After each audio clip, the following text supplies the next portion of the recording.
Are you the only one who is hurting? Everyone around you may look happy and emotionally whole, even in church.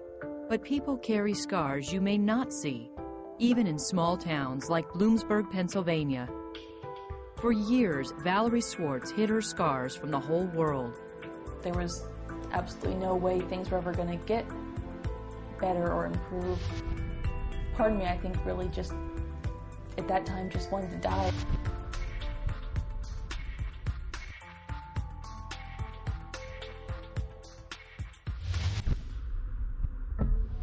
Valazie grew up loving the Lord. She even went to Bible college to become a pastor. And I'm studying the Word of God, and I'm studying to teach other people, and my own life is a mess. I can't even keep my own life in order.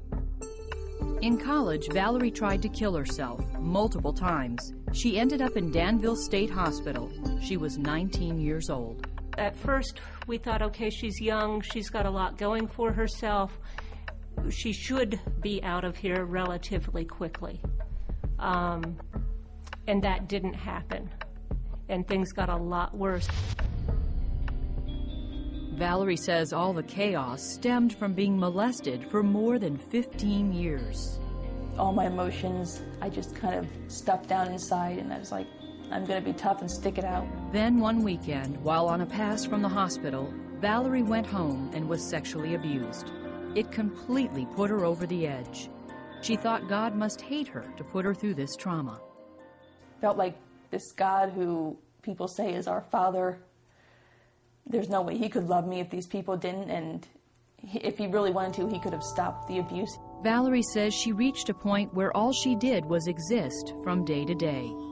For her, life had no meaning. Pacing through the hallways of a mental institution was her only purpose. I just saw a very hurt, troubled young woman that, it's like, oh God, how are we going to, help her? What can we do?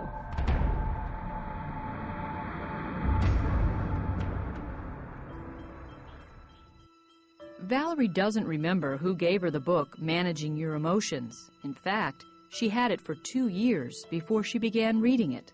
The biggest thing that had an impact on me were some of the things that Joyce had shared about how she had been abused and how God had brought her out of it. God had loved her through it all. I just broke down in tears, and I just started like, you loved her, you brought her out, you healed her. Valazie lived in Danville State Hospital for 6.5 years before reading Managing Your Emotions. Less than 6 months after finishing the book, she left the hospital and was taken off all psychiatric medicine. She stopped blaming God for her pain and began receiving his love and peace.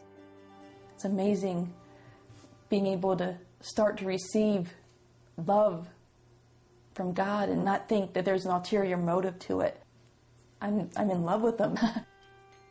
Today, Valazie teaches a Bible study at New Birth Ministries for people who have lived in mental institutions. And every week, she visits Danville State Hospital, giving patients the opportunity to begin their process of healing through the Word of God. It's exciting beyond words, and it gives you so much hope, and it's like, okay, Jesus, you've done it in Valazie's life, you can do it in anybody's life.